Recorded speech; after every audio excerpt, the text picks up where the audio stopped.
महायोगी उपाध्याय श्री गुप्ती सागर जी गुरुदेव के प्रवचन और लेटेस्ट धार्मिक भजन व कार्यक्रम निशुल्क देखने व सुनने के लिए हमारे YouTube चैनल गुप्ती धाम को आज ही सब्सक्राइब करें और सबसे पहले देखने के लिए बेल आइकन पर क्लिक जरूर करें। सूक्ष्मं जिनोदितं तत्त्वं हेतुर्भिर्नैव हन्यते आज्ञा सिद्धं तु तद्ग्राह्यं नान्यथा वादिनो जना। अनंत भगवान ने जो कुछ कहा है वह निश्चय ही सत्य है। जब ऐसा अटल विश्वास हमारे भीतर जम जाता है तब भगवान मेरे भीतर निश्चित ही अवतरित हो जाते। आप जानिए, भारत भूमि पर तीर्थंकरों का जन्म हुआ है और उनके जन्म के कारण ही इस भूमि पर पवित्रता का दर्शन होता है। जाके हृदय भगति जस प्रीति प्रभुतः प्रगट ते ही रीति। जिसके हृदय में जैसी भक्ति और प्रेम होता है प्रभु के प्रति, प्रभु वहां सदा उसी रीति से प्रकट होते हैं। जैसा जैसा भगवान के प्रति मेरे मन में विश्वास जागृत होता है वैसे वैसे ही भगवान से बातचीत शुरू हो जाती है और जैसे जैसे भगवान से संपर्क बढ़ता है वैसे वैसे हर एक मुराद अनायास पूर्ण होती चली जाती है। हम यदि झूठा व्यवहार करते हैं तो हमारे जीवन में ज्यादा कोई लाभ नहीं हो पाता। ये ऐसे प्रभु हैं जहां व्यक्ति को कुछ ना कुछ अवश्य मिलता है। श्रमण संस्कृति के सम्राट आचार्य कुंदकुंद स्वामी कहते हैं, जीव विमुक्को सबो दंसन मुक्को होई चल सबो। सबो लो अपुज्जो लो तरमी चल सबो।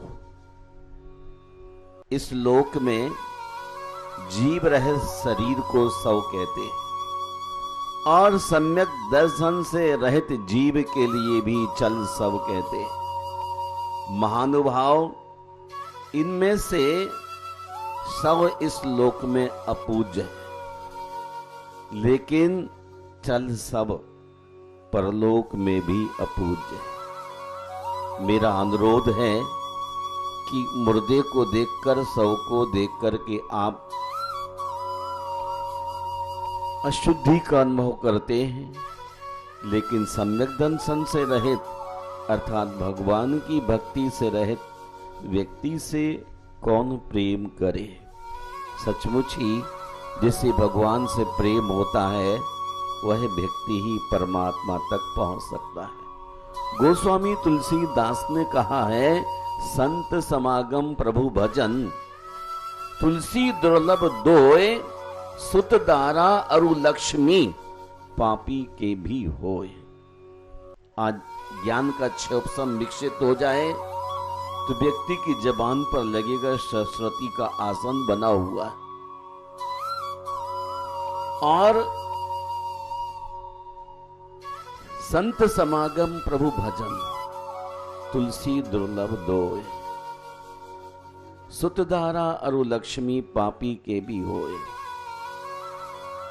अच्छी पत्नी, सुंदर खूबसूरत मिलना भी मुमकिन है और पैसा तो वैश्या के घर भी हो सकता है। सुतधारा अरु लक्ष्मी पापी के भी होए। ज्ञान जबान पर और सौंदर्य युक्त पत्नी और धन की बहुत अच्छी कृपा, धन बहुत बड़ी तादाद में आपके यहां पर खजाने में है, ये तो पापी को भी हो सकता, तुलसीदास कहते हैं। लेकिन संतों की संगति और भगवान की भक्ति, ये दो चीजें बहुत कम लोगों के लिए हो पाती है। कौन सी? संतों की संगति और भगवान की भक्ति। संतों की संगति होने पर ही भगवान के प्रति भक्ति बढ़ सकती है। संती भगवान के ऐश्वर्य को बतलाते हैं, उनकी खूबियों पर प्रकाश डालते हैं, इसलिए हम उनसे प्रभावित होते हैं। वरना पाषाण के बिंब ये क्या कुछ कहने वाले, ये तो उदासीन निमित्त है।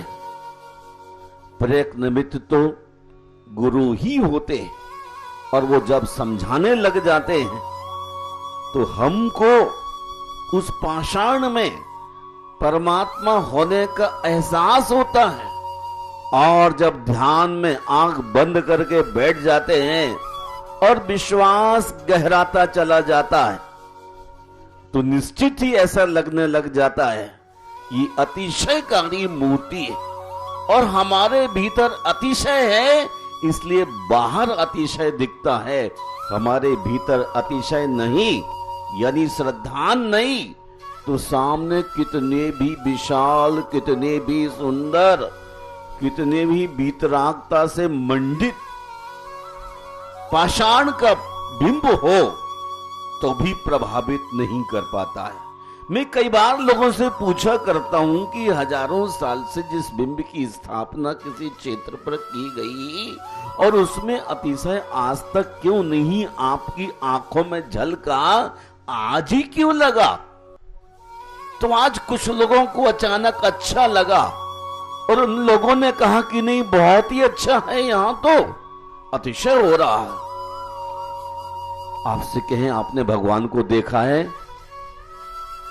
तो आप थोड़ी देर सोचेंगे देखा तो नहीं। लेकिन जब 10 लोग कहें कि हाँ मैंने देखा है, हाँ जी मैंने भी देखा है, तो आप एक दूसरे का चेहरा देख के 11वें नंबर के व्यक्ति कहेंगे हाँ मैंने ही भगवान को देखा है।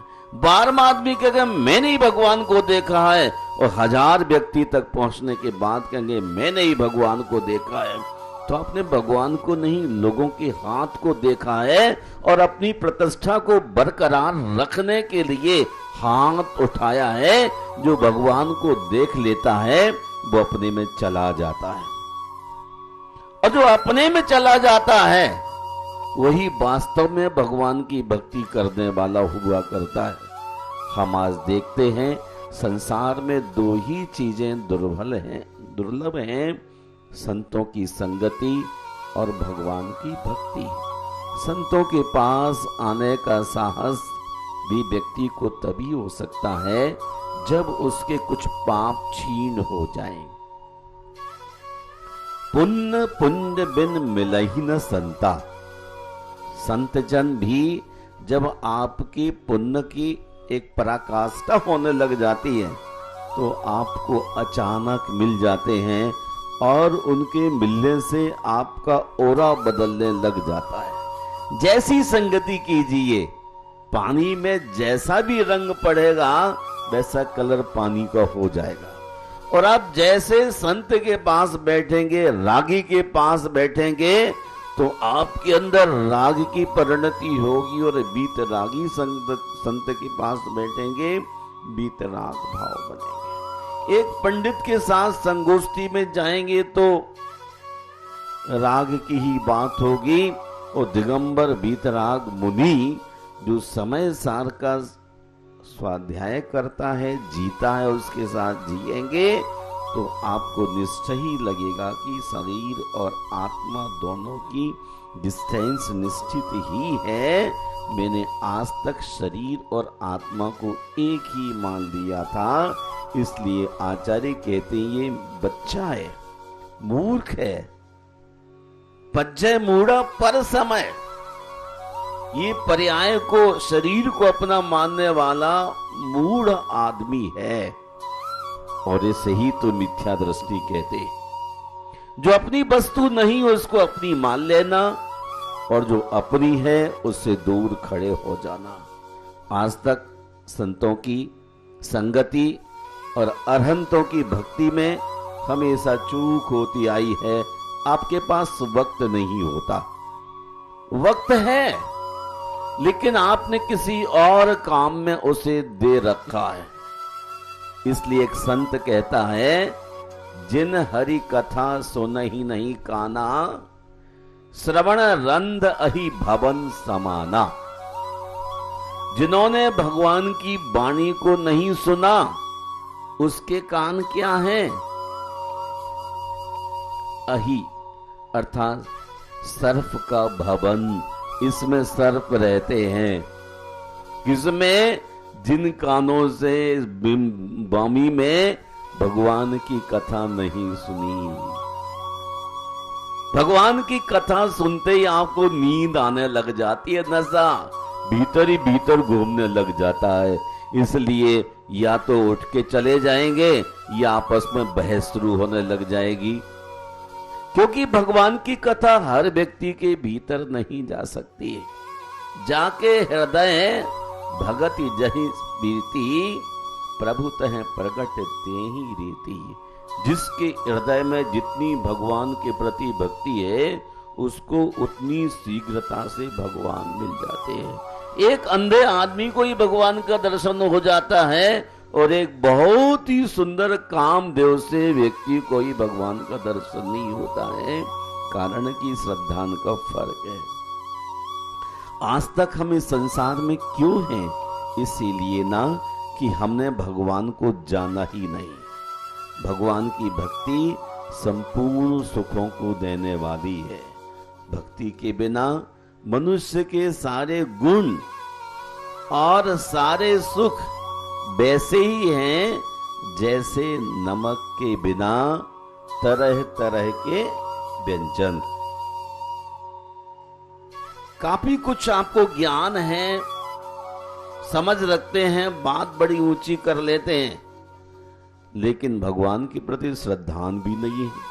उनके चरणों में जाने के बाद भी आप खड़े रहते हैं, पंचांग नमस्कार भी नहीं कर पाते। आपका ज्ञान कहां गया? आपके घर में रैक भर के शास्त्र रखे हैं और लोग सोचेंगे बहुत ही बड़ा पंडित है आगरवाला, लेकिन अकल नाम का जीरो। भगवान के चरणों में बैठ करके उनकी वंदना और भक्ति भी नहीं कर पाते हम। हमारी कमर टूट गई, घुटने तार तार हो गए, बस आपका शरीर पर निरंतर ध्यान है। भगवान महावीर भी अगर अवतरित हो जाएं तो कहेंगे मेरी तो सर कमर में दर्द है, मैं आपको प्रणति निवेदन कैसे करूं? खड़े ही खड़े कर लेता हूं, माफ कर देना। बड़ी मुश्किल है आजकल। मुश्किल कुछ भी नहीं है। यदि आपका चांदी का ब्रेसलेट गिर जाए हाथ से तो झुक के कौन उठाता है? ब्रेसलेट गिर जाए और उसकी पिन गिर जाए तो भी उस पिन को उठाने के लिए आप पूरे झुक लेते हैं, लेकिन भगवान के चरणों में प्रणति निवेदित करने के लिए आपकी कमर झुकने को तैयार नहीं है। ये मिथ्या दृष्टि का लक्षण है। जो जागे हरि भगत में सोई उतरे पार। जो भगवान के चरणों में हमेशा जागृत रहता है वही व्यक्ति संसार से पार होता है। जो जागे संसार में भव सागर में ख्वार। और जो व्यक्ति खाना पीना मौज मस्ती में परिवार के लोगों में ही आनंदित रहता है। टेलीफोन अगर आ गया आपका तो धर्म सभा आपके लिए जीरो हो जाएगी। कितना ही बड़ा संत आपके लिए उपदेश दे रहा हो, उस वक्त आपके लिए अब क्या नजर आता है? क्या नजर आता है? जो मैसेज आ रहा है वो बहुत ही कीमती है। आचार्य भगवान विद्यासागर महाराज भी यदि उपदेश दे रहे हों और आपका टेलीफोन आ जाए पोते का, तो ऐसे तो अनेक आचार्य हुए धरती पर यू करके आउट कर देंगे। और हाँ बेटे क्या बात है, तुरंत बातचीत करते हुए देखा गया है। समूह शरण में जाने के बाद भी उन भगवंतों के प्रति हमारा श्रद्धान इस बात के द्योतक है कि आज तक हमने उनके प्रति अभी वास्तविक श्रद्धा नहीं किया, कच्चा कच्चा किया। आधा कच्चा किया और सम्यक्त के अभाव में सम्यक्त हुआ भी तो छाया समय हुआ, आया और गया, छायक नहीं हो पाया, दृढ़ विश्वास नहीं होगा, हमारी सात प्रकृतियों का क्षय नहीं हुआ। अनंत अनुबंधी क्रोध मान माया लोभ मिथ्या सम्यक प्रकृति, ये सातों को आपने सत्ता से निकाल करके नहीं फेंका, इसलिए आज भी आप बिल्कुल अपने जीवन में अरिहंत को उपलब्ध नहीं हो पा रहे। मैं चाहता हूं अरिहंत ना मिले तो कम से कम उनकी वाणी श्रवण करने के लिए आप चार काम छोड़ करके बैठ क्यों नहीं लेते। उनकी वाणी सुनने के लिए आपके पास वक्त नहीं है तो निश्चय ही वह व्यक्ति सम्यक दृष्टि नहीं होगा। हमें कहने की आवश्यकता नहीं, ये तो उसकी जिंदगी उसका आचरण बतला रहा है। इसलिए आइए हम अपने जीवन में अरिहंत को प्राप्त हों, संत के सानिध्य में जाएं और संत के सानिध्य में जाए बिना भगवान की वास्तविकता का बोध आपको कभी नहीं हो सकता है। अरहंत की वास्तविकता का बोध ज्ञान तो संत के चरणों में बैठने के बाद ही हमको पता लगेगा कि अरिहंत कौन है। वरना तो आप धरती के सारे पत्थरों की पूजा करने में लग जाएंगे। क्षुत् पिपासा जरातंका जन्मांतक भयस्मया न राग द्वेष मोहास्य यस्य याक्ष प्रकीर्तते। जिस पत्थर के अंदर ये दोष ना हो, 18 तरह की प्रॉब्लम्स, बीमारियां, इच्छाएं, कामनाएं ना हो, उसी को हम कहेंगे ये अरहंत इस पत्थर से कट पिट के बाहर निकल के आए। क्षुत् पिपासा जरातंका, क्षुधा नहीं, प्रपापसा नहीं, बुढ़ापा नहीं, पसीना नहीं, राग नहीं, द्वेष नहीं, काम नहीं, क्रोध नहीं, मृत्यु नहीं, कुछ भी तो नहीं। इसलिए तो स्टोन चमक रहा है। कितने प्यारे पार्श प्रभु लग रहे हैं। उनके आसपास जितनी भी गंदियां थी, जितने विभाव थे, सब हट गए। इसलिए इतनी चमक है, इतना तेज प्रकट हो गया है। और हम भी जब शांत मन से प्रभु के चरणों में चले जाते हैं तो वही भगवान हमारे लिए बहुत ही पसंद आने लग जाते हैं। हमें तभी पसंद आता है कोई आदमी जब हम प्रसन्न हो, और हम यदि भीतर से प्रसन्न नहीं हैं तो हमें कोई भी चीज पसंद नहीं आती। इवन आप भोजन की थाली पर बैठ जाएंगे और रसगुल्ला भी सामने रखा हो, आपकी और भी नमकीन इच्छा की चीजें रखी हुई हो, तो भी आपको स्वाद नहीं आता। लेकिन जब आप जागरूक रहते हैं, श्रद्धान्वित होते हैं, तो आपको नमक कम भी हो तो भी स्वाद आएगा, मिठास ना हो तो भी स्वाद आ जाएगा, क्योंकि भीतर आप जागरूक हैं, श्रद्धान्वित हैं। आज मैं आपसे कह देना चाहता हूं कि हम संसार में सब कुछ प्राप्त कर लेते हैं, ज्ञान प्राप्त हो जाता है, सुंदर परिवार मिल जाता है और लक्ष्मी का बसेरा हो गया, तब भी आप डिप्रेशन में हैं। और भी लक्ष्मी चाहिए, वो तो पापी भी कई द्वारों से कलेक्ट कर लेगा। लेकिन भगवान आपकी भक्ति आपके अंदर पैदा हो जाए महानुभाव, तो बहुत ही अच्छा रहे। इसलिए हम इस बात को जाने, दौलत, स्त्री, बच्चे और शब्दों का ज्ञान तो किसी भी व्यक्ति को हो जा, लेकिन भगवान को देखते ही आपके हृदय में श्रद्धा, जैसे ही भगवान को देखें और हम उनको देखकर एकदम स्लेंडर हो जाएं, गिर जाएं चरणों में। नमो अरिहंताण में अरिहंतों तो भी झुके, सिद्धों तो भी झुके, आचार्य हैं तो भी झुके, हम डिवीजन न करें कि अरंत हैं, सिद्ध हैं, आचार्य, उपाध्याय, साधु, जैसे मुझे 5 परमेष्ठी आंखों में झलकते हैं, वैसे ही हमारा समर्पण एट ए टाइम होना ही हमारा भक्ति का प्रमाण पत्र होगा।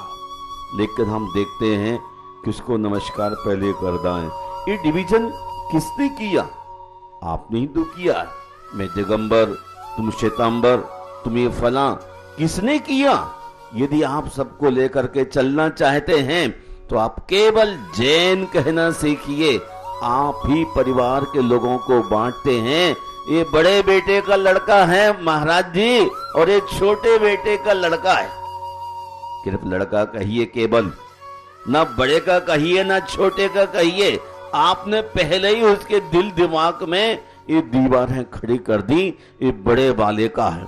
अब बड़े वाले का लड़का कहते हैं नहीं, ये तो डैडी मेरा ही कमरा है, बाबा जी मेरे कमरे में मत आना, ये मेरे पापा का कमरा है। हमें डिवीजन करके ही मामला खराब करते। एक घर में 2 भाई, 3 भाई, 4 भाई रह रहे हैं, और ऐसे रहना चाहिए जैसे दूध में मिश्री। बच्चों की इस बात की खबर ही ना हो कि कौन क्या है, सब एक ही हैं। और जब एक ही हैं तो आनंद आने लग जाता है। आज हमने पूरी समाज को खंड खंड में बांट रखा है। जहां पर कृपा प्रभु की होई, वहां पर कृपा करे सब कोई। भगवान की कृपा नहीं होने के कारण आप पर कोई कृपा नहीं करता, और आप बढ़ते रहते हैं। मेरा 2nd फ्लोर, मेरा 3rd फ्लोर, मेरा 4th फ्लोर। तेरा शरीर ही अपना नहीं रहा, लेकिन हमने कहा नहीं मेरा। भगवान के चरणों के बाद भी आप कहते भगवान मेरी 4th फ्लोर में थोड़ा अच्छा काम हो जाए, ऐसा आशीर्वाद दे दो। पोते की शादी है, भगवान जल्दी से जल्दी मेरा काम हो जाए। आप परमात्मा के चरणों में जाने के बाद जो हमारा अपना नहीं, उसके लिए आप फरमाइश करते मेरा काम जल्दी हो जाए। आप ये कहें भगवान आपकी कृपा हो मेरे ऊपर, बस सब कुछ हो गया। आप ऐसा श्रद्धा जमाइए, ऐसा विश्वास कीजिए कि हम भगवान के चरणों में पहुंचेंगे, और जैसा जैसा हमारा श्रद्धान बढ़ता चला जाएगा, वैसे वैसे ही हमारे जीवन में विकास होता चला जाएगा। आपने अपने परिवार को बांट दिया है, आपने समाज को बांट दिया है, इसीलिए आप दुखी हैं। आज भारत वर्ष में जहां कहीं आंख उठाते हैं, हर आदमी अलग अलग अपने को महसूस करता है। मैं शक्ति नगर का हूं, मैं कमला नगर का हूं, मैं रूपनगर का हूं, मैं निर्माण बिहार से आया हूं, मैं प्रीत बिहार से आया हूं, मैं पीतमपुरा का हूं। कहां के आप कहीं के भी नहीं हैं। जहां धक्का लग गया वहीं चले गए। थोड़ा सामान बढ़ा तो आपने बड़ी कोठी खरीद दी कनाट पेंट्स में, फिर कहना अब तो कनाट प्लेस रहता हूं, पीतमपुरा छोड़ दिया, अब तो मॉडल टाउन आ गया हूं। बड़ा सा महल भवन उत्पन्न हो रहा है। अब कहीं किसी चीज के नहीं है, केवल यहां से वहां से वहां मन चलता रहता है। जैन समाज को भी आपने ऐसे ही करके बांट दिया है, और हमारी शक्तियां खो गई है। हमें अपनी शक्ति को पहचानने के लिए, अपने परिवार को समझने के लिए एक बार इकट्ठा होने की जरूरत है। वरना अलग अलग फ्लैटों में चले जाएंगे, पहचान खत्म। एक माँ के 6 बच्चे हैं और 6 क्षेत्र में चले जाएंगे, आपकी शक्ति खत्म। बंदी मुट्ठी लाख की, खुली मुट्ठी खाक की। 6 चले गए, 6 की शक्तियां खत्म। यदि एक ही भवन के अंदर होते तो 100 आदमी का एक समूह नजर आता। आज हमारी जैन समाज खंड खंड हो गई, इसलिए हम कभी किसी व्यक्ति के सामने अपनी शक्ति का जायजा दे ही नहीं सकते। हमारा अपना कौन है? रात को सिर दुखा तो पत्नी भी आपकी बाम लगाने को उठ के खड़ी नहीं हुई। तब आपका कौन है? बेटा तो विदेश चला गया, पत्नी बाम लगाने को खड़ी नहीं हुई, तो कौन है आपका? आपका कोई है क्या? और यदि शाम को गलत आदमी घर में एंट्री कर गया तो आपका बचाव कौन करने वाला है? हे भगवान, हे भगवान, बचा लो ना, अब ये तो गला ही दबा देगा। फिर आप चाबी यूं फेंकते कि बस जान बचने दो, ये ले जाओ सामान। और यदि वाई दबे वहां आपके चारों ओर आपके परिजन होते, बंधुजन होते, तो आपको इतना भय नहीं होता। हर आदमी डरा डरा है, लेकिन अहिमान कम नहीं होता। मैंने सोचा कोई बात नहीं, अहिमान कब तक काम करेगा? जब कहीं पिट जाएंगे, शांत हो जाएंगे। मैं संपूर्ण जैन समाज को एक परिवार की तरह फिर से देखना चाहता हूं कि हम जैसे पहले थे महावीर के समय, वैसे ही रहें। इसलिए हम विभाजन ना करें, ना परिवार का, ना समाज का। एक जमाना था कि जैन समाज में महासमिति, महासभा और परिषद, तीर्थक्षेत्र कमेटियां अपनी शक्तियों को दिखलाती थी और राष्ट्रीय मसलों पर अग्रसर होती थी। अब सब मृत प्राय है। इसलिए मैंने भगवान पार्श्वनाथ से संवाद करके एक दिन पूछा, तो बोले कि सब शक्तियां क्षीण होती जा रही हैं, अभी बहुत लंबा सफर है। इस सफर को अंजाम देने के लिए वापस कोशिश कर लो। क्या कोशिश कर लूं? बिखरे हुए फूलों को फिर इकट्ठा कर दो। कैसे करूं? बस करना शुरू कर दो। एकला चालो, चलना शुरू कर दो। धीरे धीरे आपकी खुशबू को देख के और भी कलियां इकट्ठी हो जाएंगी। इसलिए संकट हरण भगवान पार्श्वनाथ के चरणों में विचार किया है मैंने, एक राष्ट्रीय संगठन खड़ा किया जाए जो 2024 में जब भारत का चुनाव हो तो हमारे जैन लोकसभा चुनाव से खड़े होने की हैसियत रखे। राष्ट्रीय जैन संगठन खड़ा करने की आवश्यकता है। मुर्दे की तरह बैठने की आवश्यकता नहीं है। आप मुर्दे की तरह बैठे रहेंगे तो आप निश्चित ही खत्म हो जाएंगे। आज जैन समाज 24% टैक्स देता है भारत में, सबसे ज्यादा। उसके बाद भी आपकी कोई काबिलियत, पूछताछ, पहचान कुछ भी नहीं है, क्योंकि आप सब बिखर गए। कितना भी सुंदर भोजन बना के लाए हो, लेकिन आपके दिमाग में दीवाल हो, प्रेम न हो, उसका मूल्यांकन नहीं होगा। और सुदामा कच्चे चावल लेकर के कृष्ण के पास जाता है तो कृष्ण के लिए वो चावल हलवे से कम नहीं लगते हैं। हम सबको एक बार इकट्ठा होने की जरूरत है। मौन या शांत या ज्ञान में रहने से ही हमारा ये हाल हो रहा है। इसलिए जहां जैन लोग रहते हैं, सभी के लिए आने वाले 2024 के चुनाव में जैनत्व का परिचय देना है। अकबर के समय भारत के राजपत्रों में 12 करोड़ जैन होते थे, आज 1 करोड़ भी जैन नजर नहीं आते। क्या कारण है?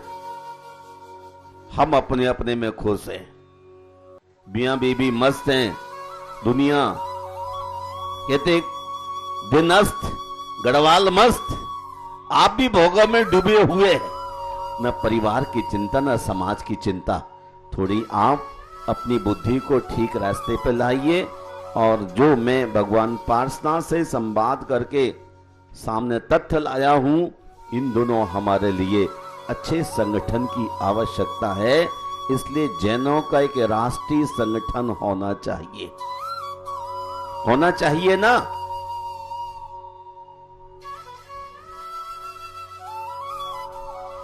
ये क्या नादिया की तरह गर्दन हिला रहे? भीतर कोई आदमी नहीं है आपके। अगर आदमी होता आपके भीतर तो आपके कंठ से आवाज निकलती कि हमें आज देश में संगठन की आवश्यकता है, समाज के लिए एकजुट होने की आवश्यकता है। हमारी शक्तियां सब बिखर गई हैं, अस्तित्व विहीन होती चली जा रही हैं। हमें अस्तित्व में आने के लिए प्रयास करना है और भगवान पार्श्वनाथ के चरणों में संकल्प करना है कि साल भर के अंदर हम कम से कम 5 लाख आदमी भगवान पार्श्वनाथ के शिष्य बन के उनके लिए एहसास कराएंगे, भगवान हम पुनः इकट्ठे होने लगे हैं। आप चले गए, बहुत दूर चले गए, लेकिन मुझे अब समझ में आई है, इसलिए वापस से इकट्ठा हो रहा हूं। मैं ज्यादा समय नहीं लेना चाहता हूं, वक्त आने पर कहूंगा। 22 तारीख को जब मंदिर का फाउंडेशन होगा उस वक्त मैं आपको विशेष रूप से बतलाऊंगा। लेकिन आज हम एक ऐसा राष्ट्रीय जैन संगठन खड़ा करने का पार्श्व प्रभु से संवाद कर विचार किया गया है और उन्होंने जा पर कृपा प्रभु के होई तापे कृपा करे सब कोई। भगवान पार्श्वनाथ का हाथ सिर पर है। हम सबको अब जाग जाने की जरूरत है और बिल्कुल आप बहुत ही आसानी के साथ इस संगठन में सम्मिलित हो सकते हैं। बिल्कुल इन्होंने जरा सा उसका फीस रखा है, मात्र 100 रुपया, और उसके साथ आप जुड़ जाइए। और आने वाले समय में जब भगवान पार्श्वनाथ का विशाल मंदिर बने तब भी उनको हम जवाब दें कि हाँ भगवान, मेरे समाज को जोड़ा है, देश को जोड़ा है और बुराइयों से बच के अच्छाई के पथ पर चल रहे हैं। सब अपने दिमाग को ताकत दीजिए और एकजुट होने का प्रयास कीजिए। यदि आपके परिवार में 6 सदस्य हैं तो 6 को ही उसका मेंबर बन करके अपनी शक्ति का परिचय देना है। एक पिता है तो उसकी पत्नी भी है, 3 बच्चे हैं उनकी पत्नियां भी हैं, तो 3 दूनी 6 और 2 8 आपके मेंबर होंगे। आप पर्चा भरिएगा और पर्चा भर के इस बात का परिचय दीजिएगा कि मैं पार्श्व प्रभु के चरणों में पूरी श्रद्धा भक्ति के साथ संकल्पित होता हूं कि जिनेंद्र की वाणी को श्रवण करने के लिए जन जन को जागृत करेंगे, अहिंसा और एकता के सूत्र का विस्तार करने के लिए हम सबको जगाएंगे। इसलिए आप इसकी सदस्यता को ग्रहण करना प्रारंभ कर लीजिए। आप चर्चा का विषय बनाइए, लोगों से कहिए हम सब इकट्ठे होने जा रहे हैं। जब इकट्ठे होने जा रहे हैं तो बहुत ही एक अलग तरह का वातावरण। आप कहते हैं मैं समय शेखर जा रहा हूं 5000 आदमी लेकर ट्रेनों के द्वारा, 6000 तो पूरे देश में हलचली मच जाती है। और जब ये कहने लग जाएंगे हम पूरे भारतवर्ष के जैन इकट्ठे होने जा रहे हैं तो कितना प्रभाव होगा, बहुत ही प्रभाव बढ़ जाएगा। आप बिल्कुल सच्चे मन के साथ, ऐसा ना हो उदासीन मन, मेरा तो बुढ़ापा आ गया है, अब जाने वाला हूं, गर्दन हिलने लगी है। लेकिन गर्दन हिल रही है, दिल तो नहीं हिल रहा है। दिल तो भी चाहता सोने का पहाड़ मेरी तिजोरी में आ जाए। तिजोरी में आने से पहले जन्नत की पहचान आपको होना चाहिए और एक स्थान पर बैठने की ताकत करना चाहिए। अपने अभिमान को घटाइए और एक बिंदु पर बैठने की कोशिश कीजिए। एक व्यक्ति का चयन करेंगे राष्ट्रीय अध्यक्ष के लिए जो लोगों से मिले, आए जाए, बात करे और एक अच्छी शक्ल देने का पुरुषार्थ वो करे। सब लोग साथ रहें और अपने समाज के संगठन को हम सामने रख सकें। इन्हीं शब्दों के साथ जय बोलिए पार्श्वनाथ भगवान की।